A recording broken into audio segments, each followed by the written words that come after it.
नमस्कार दोस्तों, तो हम आ चुके हैं हमारे शो में जिसका नाम है आपकी शीतल। तो आज का हमारा जो मुद्दा है वो बेसिकली जो भी अरुणाचल में वर्क होते हैं, लाइक रोड कंस्ट्रक्शन से लेके कोई भी कंस्ट्रक्शन वर्क होता है और जो लेबर लोग उसमें खटते हैं, चाहे वो बाहर से आते हैं या फिर वहाँ के लेबर के ऊपर जो जुल्म सितम होते हैं, उसके ऊपर हम डिस्कस करेंगे। तो स्वागत करते हैं दीदी हमारे शो में। धन्यवाद। दीदी आपसे जस्ट आज का जो सवाल मेरा रहेगा ये पूछना चाहूंगा कि अभी तो मार्च का महीना आ गया, ठीक है? तो मार्च के महीने में जितने भी लोग काम किए होंगे सबको पेमेंट मिलना स्टार्ट हो गया होगा और पेमेंट मिलता है। तो आप कभी मतलब वहाँ कोई काम करवाए थे जिसमें आपका पैसा अटका हो, ऐसे लेबर में कुछ अभी आप कभी फंसे हो ऐसे? नहीं। देखा जाता है कि कुछ लोग जो लोग बाहर से आते हैं काम करने के लिए, बाहर वाले, तो क्या होता है कि वो लोग काम तो करते हैं लेकिन क्या होता है 5 महीना 6 महीना उनका सैलरी रोक दिया जाता है और बाद में जब वो लोग बोला कि ठीक है तुम घर जाओ, तुम्हारा पेमेंट हम कर देंगे, तो वहां पे क्या करते हैं कि लोग उसको झुला देते हैं और पेमेंट नहीं करते। इस पे आप क्या कहना चाहेंगे? इसके लिए कुछ अलग से प्रोविजन करना चाहिए वहां के लोगों के लिए जो कंस्ट्रक्शन लाइन में या फिर जो भी इस तरह से करते हैं, लेबर को सताते हैं? इस पे हम कुछ पूछना चाहेंगे। देखिए, लेबर का अपना ही एक बहुत बड़ा संगठन है, पूरे वर्ल्ड में है, नॉट ओनली इन इंडिया। और लेबर के ऊपर जब भी कोई एट्रोसिटी होती है या फिर कुछ भी अगर उसके साथ में अत्याचार होता है तो there are specified sections which we can obtain the help from that sections. तो लेबर के लिए स्पेशली इंटरनेशनल लेबर डे भी मनाया जाता है, मे डे। उसके बाद में लेबर के लिए बहुत सारे प्रोविजंस हैं। तो labour does not mean that they are slave. Labour means labour, they are labouring for their daily lifes. तो इसीलिए यहाँ पे अगर I am not talking only about the our state Arunachal Pradesh, but specially मैं पूरे अपनी कंट्री के पूरे वर्ल्ड के लिए भी मैं ये बोलना चाहूंगी कि मजदूर वर्ग के जो लोग होते हैं, बिना मजदूर के तो एक भी बिल्डिंग खड़ा नहीं होगा, एक भी पुल बन के तैयार नहीं होगा, बिना मजदूर के एक विद्यालय नहीं बनेगा, बिना मजदूर के कोई बिजली का खंभा खड़ा नहीं होगा। तो हमारी जो सोसाइटी है, हमारी जो समाज है, इसकी सबसे बड़ी नींव है मजदूर जी। और मजदूरों की अगर हम इज्जत करेंगे, उनकी हम रिस्पेक्ट करेंगे और मजदूरों की वैल्यू को हम समझेंगे, तो मजदूर हमसे क्या एक्सपेक्ट करते हैं? 2 मीठे बोल प्यार से उनको बोल दो, इज्जत के साथ बोल दो, तो वो अपनी जान भी लुटा देंगे। तो हम उसी मजदूरों के साथ कुछ लोग ऐसे होते हैं दुर्भाग्यपूर्ण, बहुत ही बदसलूकी करते हैं। तो ऐसे लोगों के लिए तो मैं क्या कहूंगी। वैसे हम ये सोचते हैं कि काम कोई भी छोटा या बड़ा नहीं होता है। काम हमेशा बिल्कुल, अगर आप उस काम को अपने लिए, अपनी पूजा, अपनी सब कुछ मान के करो तो वो काम ही आपके जीवन में आपके लिए सब कुछ है, आपका संसार है। तो वो लेबर तो थोड़ा हाई क्लास भी हो गया, उससे भी निचले दर्जे का और एक क्लास है, एक काम है जिसे कहते हैं जो ब्लॉकेट्स वगैरह, सेप्टिक टैंक वगैरह साफ करते हैं। हाँ, तो उनसे नीचे गिर के तो और कोई काम होता नहीं है। तो जो हमारे, जिसको हम इन शॉर्ट लैंग्वेज में स्वीपर कहते हैं या जो भी कहते हैं, स्वीपर क्लास, जो भी क्लास कहते हैं, जो हमारे आई थिंक शायद पुराने जमाने में उनको अछूत कहते थे, क्या कहते थे, मतलब ऐसे कुछ क्लास वाइज जब यूज किया था। हाँ, लोग जब हमारे हिंदू धर्म के मुताबिक क्लास वाइज जब कैटेगराइज करते हैं तो वो शायद सबसे निचले दर्जे के लोग होते हैं, वो अछूत होते हैं, वो शूद्र कैटेगरी में जाते हैं, ऐसा कुछ है। But for me as a इंसानियत, एज ए ह्यूमन बीइंग, ऐसा कुछ नहीं होता है। मेरे घर पे भी कभी ऐसा हुआ था, ईटानगर में कभी सेप्टिक टैंक ब्लॉक हो गए थे। मैंने उन लोगों को बुलवाया और उनका जो भी दिन का जो बनता है वो दिया और अच्छा खासा उनकी खातिरदारी की। शाम को वो लोग इतने खुश हो गए, मुझे बोला कि मैम कल हमारे घर में एक छोटा सा बच्चे का बर्थडे पार्टी है, आपको आना है। अच्छा। तो मैंने कहा ठीक है, मुझे क्या खिलाओगे? तो लोगों ने बोला कि उनकी जो भी मतलब बन पड़ेगी वो खिलाएंगे। फिर मैं वाकई में नेक्स्ट डे उनके घर गई। तो बड़े प्यार से उनका बेचारा मिट्टी का घर था, जो कि बैम्बू के घर होती है, उसके ऊपर मिट्टी से लेप दिया जाता है, मिट्टी और गोबर से। तो मिट्टी और गोबर की घर थी, वहां पर उन्होंने बड़े प्यार से अदब से चटाई वटाई डाल के रखी हुई थी। उसके बाद में वो क्या कहते हैं, हनी भी, मतलब हनी वाला एक होता है ना, वो दारू का नाम क्या होता है, हनी भी होता है कि शायद कुछ होता है, क्वार्टर होता है ना। हाँ। आपने पहाड़ में देखा होगा। तो हनी भी क्वार्टर वगैरह सजा के रखे थे, और कुछ मीट मछली पता नहीं कहाँ से कैसे करके रखे थे। बड़े प्यार से उनको लगा कि मतलब मैडम हमारे बीच में आ रही है, तो हम मैडम के साथ बैठ के खाएंगे। एग्जैक्टली। तो जब मैं पहुंची तो बड़े मतलब साज दाज के रखे हुए थे। मैंने कहा ये क्या है, तो बोले कि आप फर्स्ट टाइम हमारे घर आ रहे हो, हमारे पास कुछ भी नहीं है आपको ऑफर करने के लिए। मैंने कहा आपने मुझे प्यार से बुलाया जी, और उस प्यार को स्वीकारते हुए मैंने आपकी प्यार की इज्जत करी और मैं यहाँ तक आई। अब इससे बढ़कर के दुनिया में और कोई मूल्यवान चीज होता है क्या?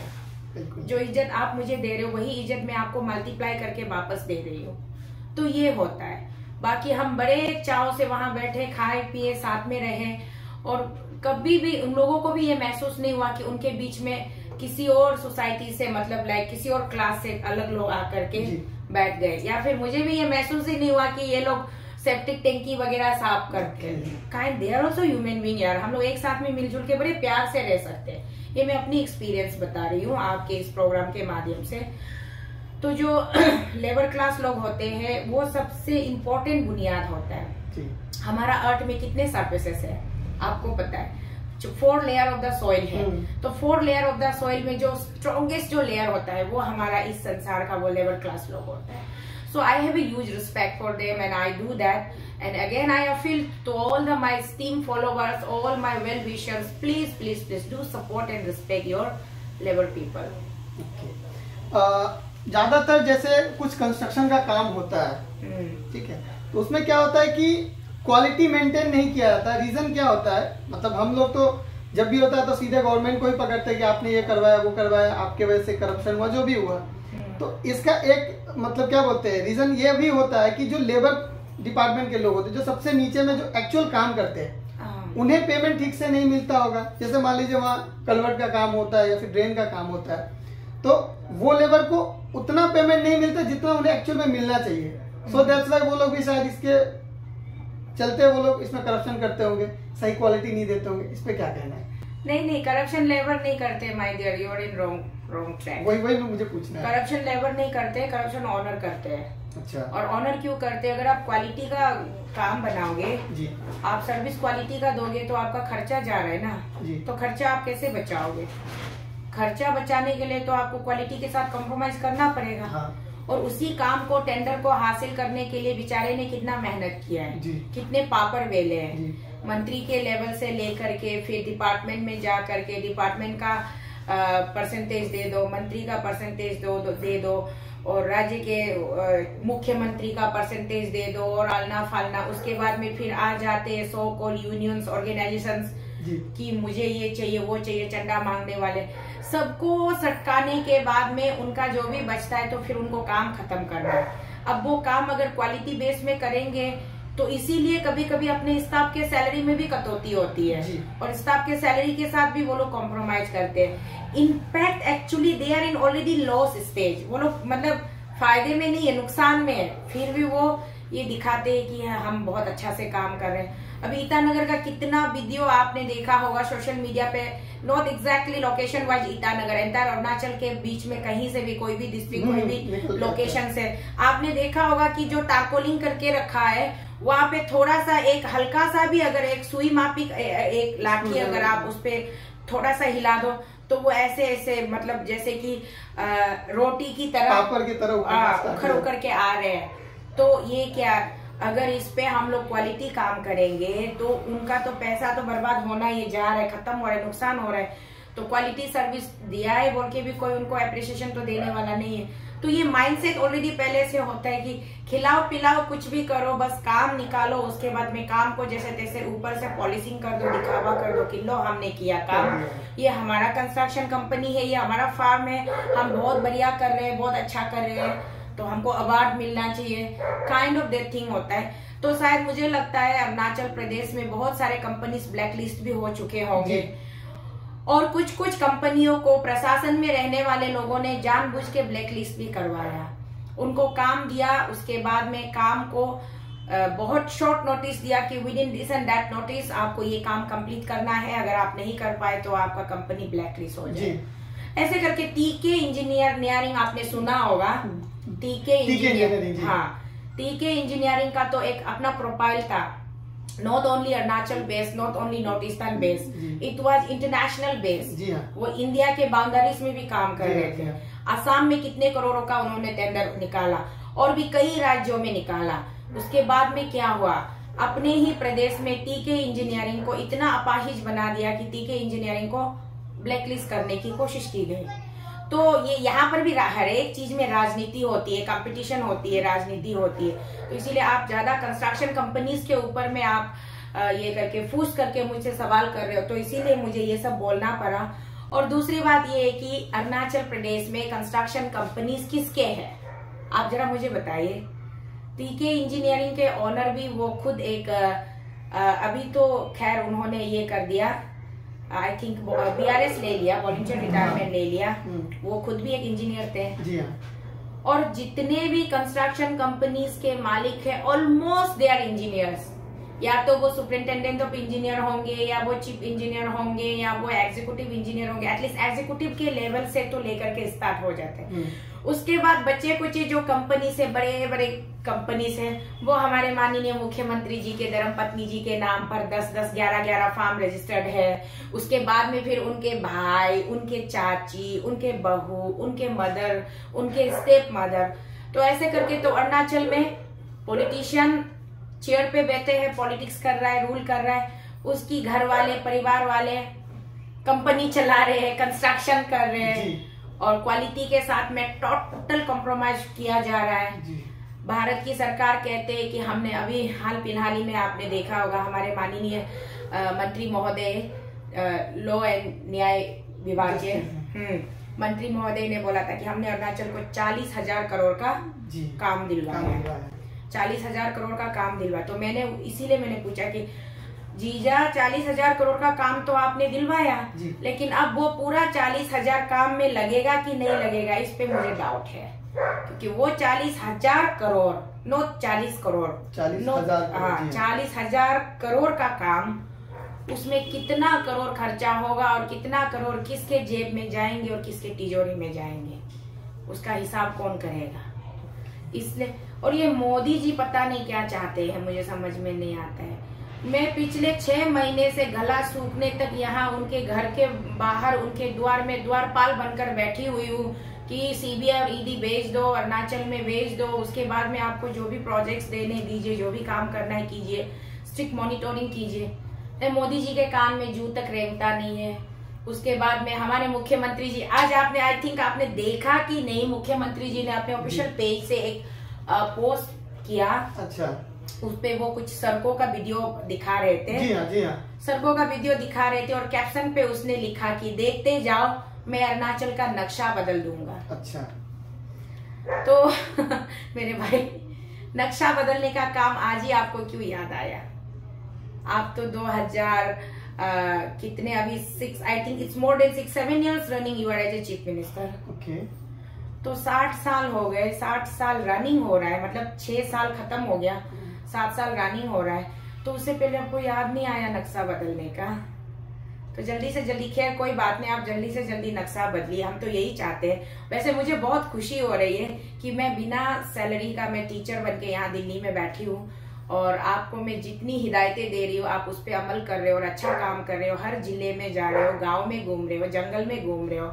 और महिलाओं, आपने देखा होगा ना ताली जाते हुए, आपका वीडियो के माध्यम से मैंने देखा कितनी भारी टोकरी वो औरतें, महिलाएं अपने सिर पे कैरी करके वो जा रही थी। आपने तो वो टोकरी भी पकड़ा, उठाया, लाइक मुझे बहुत अच्छा लगा वो सीन देख के।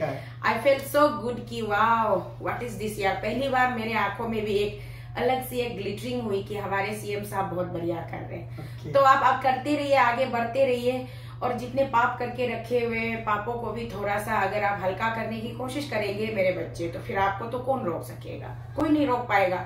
तो करते रहिए। वैसे मैं यहाँ से बैठकर बहुत संतुष्ट महसूस कर रही हूँ कि लोगों के साथ में आपका मेल मिलाप बढ़ रहा है। मुझे आप लेत कालिकोपुल जी की याद दिला रहे हो और बहुत मतलब कभी कभी इमोशनल भी हो जाती हूँ।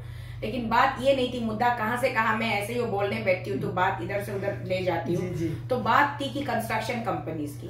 तो कंस्ट्रक्शन कंपनीज जो है बहुत सारे, आप अगर अभी नेट पर सर्च करोगे, गूगल्स करोगे तो बहुत सारे more than 11 firms are with honourable CM search family. तो देखिए इस पे आप क्वालिटी कितना वो देते हैं। अरुणाचल का नक्शा बदलने जा रहा है मेरा भाई, तो अरुणाचल का नक्शा बदलने में आई थिंक वो तो ऑनरेबल चीफ मिनिस्टर वो क्वालिटी के साथ में कोई कॉम्प्रोमाइज नहीं करेंगे होंगे, क्योंकि टेंडर तो उन्होंने मिलना है, कौन रोक सकेगा, काम तो उन्होंने लेना ही है, किसी की क्या मजा। कभी कभी ऐसा होता है, देखा गया है कि कुछ कंपनी जानबूझ के कोई टेंडर उठाती है, ठीक है, जस्ट लाइक कि अगर वो 2 साल का पीरियड दिया जाता है तो वो लोग कुछ दिनों तक वो काम करते हैं और फर्स्ट या सेकंड बिल ले लेते हैं और लेने के बाद फिर वो लोग काम को स्टॉप कर देते हैं। ये भी देखा गया है। और वो लोग क्या करते हैं कि लाइक अगर रोड कंस्ट्रक्शन का ही काम चल रहा है, वो 1 किलोमीटर काटते हैं और एडवांस बिल लेते हैं 2 किलोमीटर का, और बाद में घोषित कर देते हैं कि हमसे ये काम नहीं हो पाएगा। ठीक है, इस पे क्या कहना आपका? ये तो एक क्राइम है, क्योंकि मैं खुद जब रह के वहां पे तो ये सब चीज मैं खुद देखा हूँ कि लोग काम कम करते हैं, बिल एडवांस ले लेते हैं और उसके बाद वो लोग क्या करते हैं कि भाई हम हाथ खड़ा कर देते हैं, हमसे नहीं हो पाएगा। तो उनके ऊपर क्या किया जाए? देखिए ये क्राइम है, ये जानबूझ के सोची समझी एक साजिश है कि मैं पहले ये टेंडर उठाऊंगा, कॉन्ट्रैक्ट उठाऊंगा, उसके बाद में इस टेंडर को मैं जानबूझ करके उठाऊंगा, उसके बाद में मैं रनिंग कुछ अमाउंट ले लूंगा या फिर स्टार्टिंग कुछ भी ले लूंगा, उसके बाद में काम को सरेंडर कर दूंगा। ये एक प्रकार से वक्त की भी मतलब नुकसान है, समय की भी नुकसान है और अथॉरिटी को भी मिसगाइड किया जाता है। ऐसे लोगों को तो अगर कोई प्रॉपर क्लियर कट कंक्रीट कोई एविडेंस होने तो एफआईआर दर्ज करके इनको तो जेल में डालना चाहिए। तो अब जैसे मान लीजिए रोड कंस्ट्रक्शन, क्योंकि मैं उस फील्ड से आया हूँ तो सो दैट्स मेरा क्वेश्चन ज्यादातर उस फील्ड से ही आ रहा है आज के लिए। तो जैसे रोड कंस्ट्रक्शन का ही काम होता है तो इसके लिए पर्टिकुलर लाइक ये सब काम तो NHIDCL का होता है। NHIDCL के अंदर में फिर वो दे देता है, क्योंकि उनके भी बस का बात नहीं है कि हर बार वो खुद से जाकर उसको चेक करे, स्टैंडर्ड को चेक करे। तो वो लोग भी किसी अलग से एक क्या बोलता है कंसल्टेंसी को हायर करके रख देते हैं, फिर वो कंसल्टेंसी जो मेन फील्ड में काम करता है उनका चेकअप करता है। तो यहाँ तक भी देखा गया कि जो लोग वहाँ पे कंसल्टेंसी बन के बैठे हुए जो चेक करते हैं सब कुछ, उन्हें कुछ पैसा खिला दिया जाता है और वो उसमें पास कर देते हैं। इस पे क्या कहना है? क्योंकि ये चीज मेरे आंखों देखा हुआ है, इसीलिए मैं पूछ रहा हूँ आपसे कि उनके ऊपर क्या किया जाए। क्योंकि फाइनली रिपोर्ट जो भी, जैसे आज के दिन में टोकोशीतल का जब भी नाम आता है ये तो पेमा खांडू को ही दबोचेगी, हर बार सीएम को ही गाली देती है। तो ये जो रिपोर्ट जाता है, लाइक अगर रोड कंस्ट्रक्शन ही हो रहा है या कुछ भी हो रहा है, तो उसका जो स्टैंडर्ड मेंटेन होता है तो कोई ना कोई अथॉरिटी पर्सन उसको अप्रूव करता है। अप्रूव करके फाइनली तो वो जाता है सीएम के पास, जो भी वहाँ के, क्योंकि वहाँ के ऑथराइज पर्सन तो वो हुए। तो उनके पास अगर रिपोर्ट सही जाएगा तो वो कैसे पता लगाएंगे? इसमें सीएम का भी तो गलती नहीं आ रहा, मतलब नॉर्मल सी बात है कि इसमें सीएम की गलती नहीं है, लेकिन जो बीच में जो बंदा इसको स्टैंडर्ड वाले जो लोग हैं जो इसको कंसल्ट करते हैं कि हाँ ये चीज सही है ये चीज गलत है, वही अगर रिपोर्ट सीएम को गलत भेजेंगे तो उसमें सीएम का क्या गलती है? क्योंकि टोकोशीतल मतलब पेमा खांडू को गाली देने आई है, यही लोग सोचते हैं।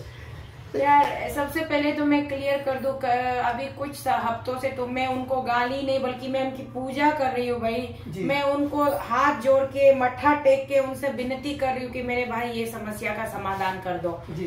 क्योंकि पूरा 5 महीने तो गाली बकती रही मैं, और मेरे गाली बकने से उनको कोई असर होता ही नहीं होता है, वो तो अल्लाह जाने, खुदा जाने, प्रभु यीशु मसीह जाने। लेकिन मैं अभी जब से लेट तुमी गंगकाक जी का ये हुआ है, उनका हत्या की गई है, क्रूरता से उनकी हत्या की गई है, तब से लेकर माथा टेक के, उससे पहले जब ये पब्लिक लोग प्रदर्शन कर रहे थे, पब्लिक लोगों ने बंद कॉल ऑर्गेनाइज किया था। बंद कॉल के दिन भी मैंने माननीय मुख्यमंत्री जी को बड़े अदब से प्यार से मैंने उनसे दरख्वास्त की है, मैंने कोई गाली गलौच नहीं की है। उसके बाद में जब उन्होंने पूरे 13 पॉइंट चार्टर ऑफ डिमांड को उन्होंने एक्सेप्ट किया, उसके बाद तो मैंने उनको सलाम भी भेजा है। तो कहाँ मेरे मुंह से हमेशा अंगारे निकलते हैं, कभी कभी फूल भी बरसते हैं, जरा ध्यान दिया करो। ये लोगों का कहना है, मैं उनके लफ्जों को अपने मुंह से बयां किया। वही मैं भी लोगों से, आपके माध्यम से लोगों से यही कहना चाह रही हूँ कि मैं कभी कभी फूल भी बरसाती हूँ प्यार से। नाम शीतल है तो शीतलता से रहने की कोशिश भी करती हूँ, शीतलता से बात करने की प्रयास में लगी रहती हूँ।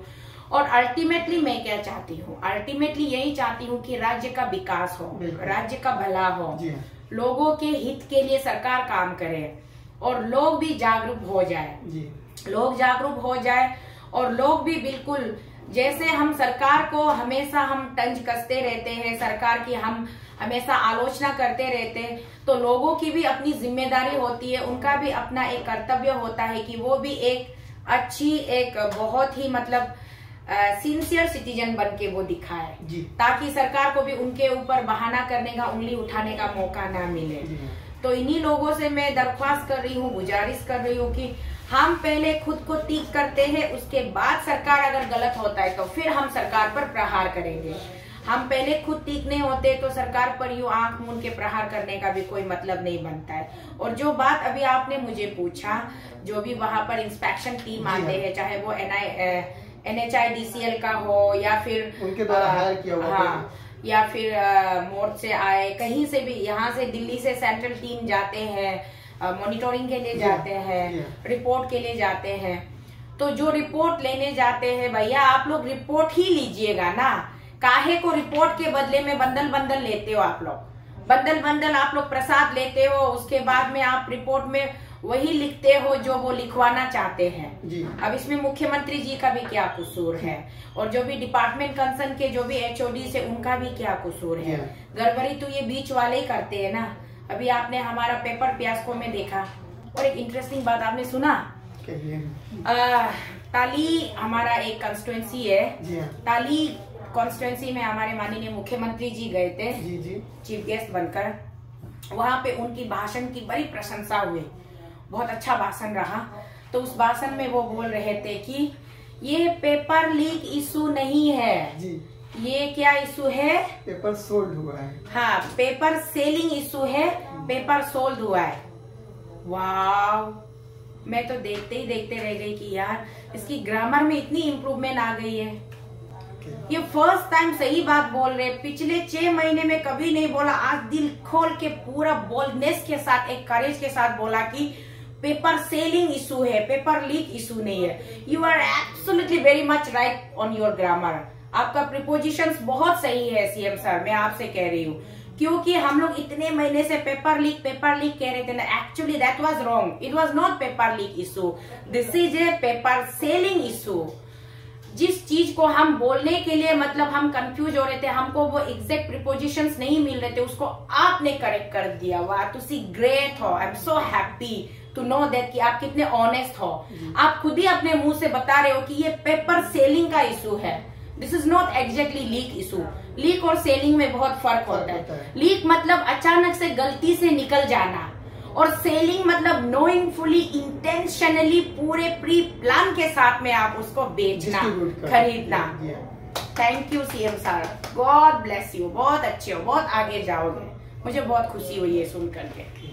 हमारा मुद्दा था लेबर एंड कंस्ट्रक्शन से घूम के कहाँ चला गया, आप लोग देख सकते हैं। तो को सीतल जा रही है, मैं एक पागल औरत, तो हमेशा लोग तो मुझे कंसीडर ही कहते हैं ना।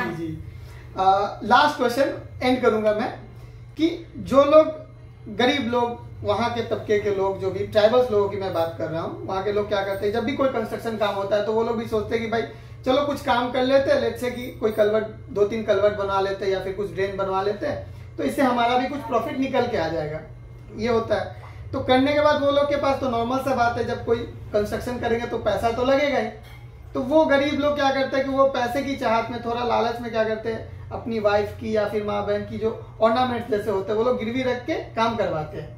और बाद में क्या होता है कि जो जिस कंस्ट्रक्शन कंपनी में वो लोग काम करवाते हैं वो लोग फिर पैसा अटका देता है, और कभी कभी तो ऐसा होता है कि नहीं भी मिलता। तो एक तरह से क्या होता है कि उनका किया हुआ मेहनत का भी फल नहीं मिलता, और घर की जो एक सम्मान वाली चीज होती है, ऑर्नामेंट्स, वो भी चली जाती है। तो इस पे वो लोग क्या करें, मतलब उनको क्या करना चाहिए, ऐसे कंपनी के साथ में उनको क्या करना चाहिए, क्या एक्शन लेना चाहिए, उनको किससे सपोर्ट लेना चाहिए, ये चीज, यही आंसर लास्ट करके मैं खत्म करूंगा। आप बताइए इसको क्या मतलब वो कैसे हल करें, क्योंकि ज्यादातर लोग ऐसे होते हैं कि वो ना तो पुलिस में जाना पसंद करते हैं, ना उनको दुनियादारी की समझ भी नहीं होती है। तो उन्हें क्या कदम उठाना चाहिए, किसके पास जाए, गुहार किससे लगाए? ऑथोरिटी कंसर्न कौन है? The particular nodal agency, the particular department जिसके माध्यम से आपने वो वर्क आपको असाइन किया गया और उस वर्क में आप as a semi contractor you are already there attach. तो being a semi contractor when you are the आपका अपर लेवल का जो कॉन्ट्रैक्टर है वो आपके साथ में जस्टिस नहीं कर रहा है, तो you can approach that particular nodal agency. और अगर वो नोडल एजेंसी आपको अगर आपकी बातों को इम्पोर्टेंस नहीं लेता है, आपको इग्नोर मारता है, then you have open option for the police station and all. SIC में जाइए, स्पेशल इन्वेस्टिगेशन सेल होता है, वहां पे जाइए। SIC तो इन सब मामलों के लिए बहुत सख्त है। तो अगर वो जो कंपनी जो है गलत काम कर रहा है और कंपनी जो है हमारे आम जनता को, आम गरीबी रेखा के लोगों को, रहने वाले को, लेबर क्लास को अगर वो झूठ बोल रहे, चीट करे, या फिर कंपनी के अंदर जितने भी एम्प्लॉयज है, स्टाफ्स है, उनके साथ में वो गद्दारी कर रहे, तो उस कंपनी को वो पूरा कंपेंसेट करना पड़ेगा विद इंटरेस्ट के साथ में। अदरवाइज हमारे पास में लास्ट ऑप्शन है। वैसे मैं कभी सजेस्ट नहीं करूंगी कि आप कोर्ट जाइए, क्योंकि कोर्ट में, भारत की देश में कोर्ट एक ऐसा मंदिर है जो अपवित्र हो चुका है। अब इसको गंगा जल से इसको धोने की जरूरत है, आवश्यकता है। या फिर गंगा जल से धोए, बनारस जाकर गंगा की पानी लेकर आए, या फिर हम वहां जाकर के अपने सऊदी अरब जाकर के जमजम का पानी लेके आए, अब वो धोना पड़ेगा बस। इसलिए मैं तो नहीं कहूंगी कि कोर्ट जाओ, but at least there are lots of options are there. अगर कोई ऑप्शन काम नहीं कर रहा है तो प्लीज मेरे पास आ जाइए, टोकोशीतल के पास। मैं खुद जाऊंगी ऑथोरिटी कंसर्न से सवाल करने के लिए कि भैया आप ऐसा क्यों कर रहे हो, नहीं कर रहे हो, प्रॉब्लम क्या है, सारे दुनिया के पंगे मुझे दे दो, बस मैं इसी के लिए पैदा हुई हूँ, सारे लोगों के लिए लड़ती रहूं, पंगे लेती रहूं। बहुत बहुत शुक्रिया दीदी। एक्चुअल में कुछ ज़्यादा सवाल नहीं करेंगे, तो आज के लिए इतना ही। और आप लोग हमें इससे रिलेटेड और भी क्वेश्चन अगर आप भेजना चाहते हैं तो हमें भेज सकते हैं, हम इस मुद्दे पे और भी चर्चा करेंगे। तो फिलहाल के लिए आज के लिए इतना ही, मिलते हैं अगले एपिसोड में टॉक्स ऑफ प्राइड पे, आपकी शीतल रात के 8 बजे। Thank you.